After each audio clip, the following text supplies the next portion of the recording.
Bienvenidos sean a la sesión número 3 de nuestro contenido de desarrollo y resolución de ¿cómo es? Resolución de conflictos a nivel empresarial como tal.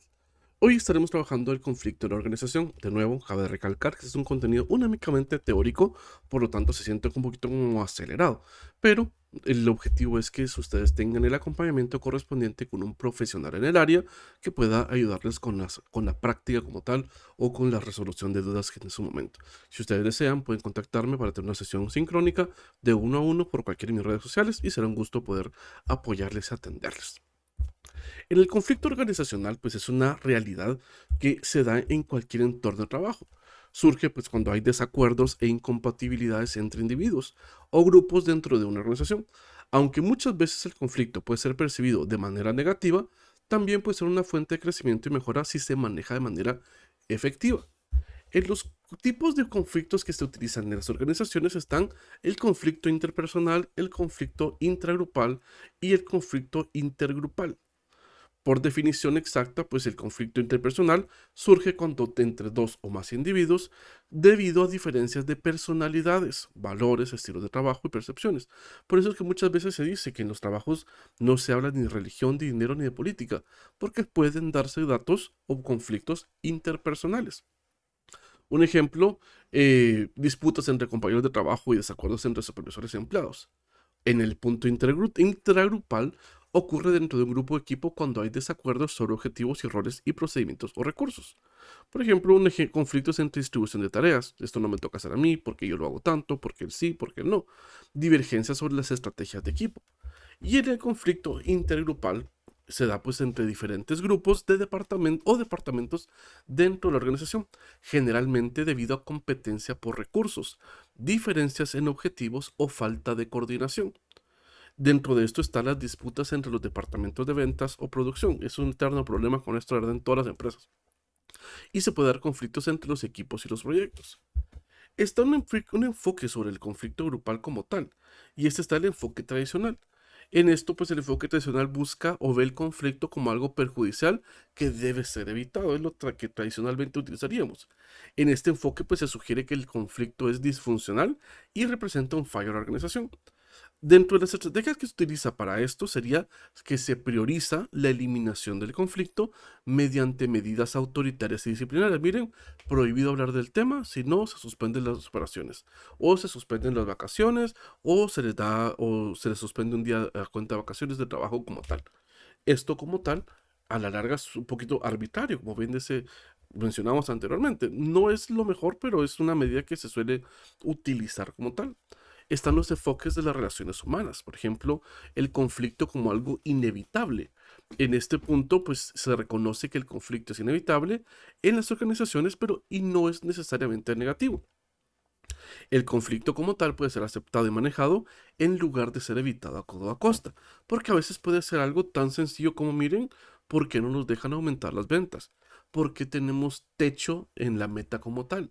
Entonces, todos estos elementos a la larga podrían afectar a la organización. Sin embargo, se pueden utilizar de manera favorable y no necesariamente es un elemento negativo. Dentro de esto, pues se puede promover la resolución de conflictos a través de la comunicación o la negociación, buscando soluciones de compromiso como tal. Y en el interseccionista, pues es el enfoque interaccionista que considera el conflicto como una fuerza positiva y necesaria para el cambio y la innovación de la organización. Esto se fomenta a un nivel moderado de conflicto para prevenir la complacencia y estimular la creatividad y la mejora continua, que la gente no se acomode y que solo hagan lo que se le está pidiendo, sino que dar ese chispazo como de hacer algo diferente. Aquí se anima a los líderes a generar y gestionar conflictos constructivos que desafíen el status quo y promuevan el crecimiento organizacional. Por ejemplo, vamos a una competencia, un conflicto, donde vamos a redactar quién tiene la mejor estrategia para captar clientes. O por ejemplo, podemos hacer una competencia donde podemos decir, vamos a hacer una competencia y la región que más venda va a ganar X premio o X situación como tal. Todos estos elementos van a despabilar un poquito a las personas y fácilmente podríamos utilizarlo a favor como tal para poder apoyarnos dentro de lo que nosotros pues nos interesa, ¿verdad? En el manejo del conflicto de manera intergrupal, por ejemplo. En este punto se utilizan estrategias de resolución de conflictos, por ejemplo, la negociación. ¿Y qué es la negociación? Pues este es el proceso mediante el cual las partes implicadas intentan llegar a un acuerdo mutuamente beneficioso. Dentro de esto están las técnicas de negociación distributiva, por ejemplo, o ganan o pierden, o la negociación integrativa, un win-to-win, el famoso término win-to-win, o ganar-ganar. O sea, ganan ellos, ganamos nosotros, pero negociemos, ¿verdad? El punto no es el conflicto, sino negociar.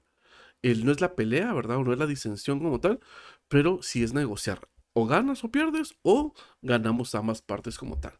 Está la mediación, y en eso se involucra a una tercera parte neutral, que ayuda a las partes a alcanzar una resolución como tal.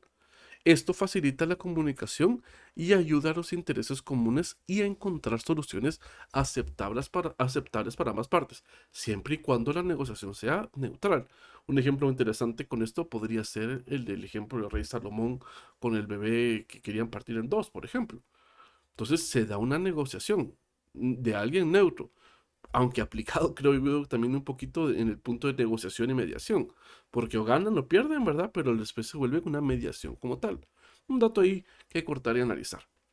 Está la facilitación como tal, que es similar a la mediación, pero más centrado en mejorar la comunicación y el entendimiento entre las partes. Esto podría hacerse, o tal cual literal sería, reuniones facilitadas, talleres de resolución de conflictos. Está el punto del arbitraje. Este es un tercero neutral. Toma una decisión vinculante para resolver el conflicto, utilizando las partes que no pueden llegar a acuerdo por sí mismas. Esto de nuevo es solo un referente como tal. Son las cuatro partes que nosotros podemos utilizar para la resolución de conflictos como tal.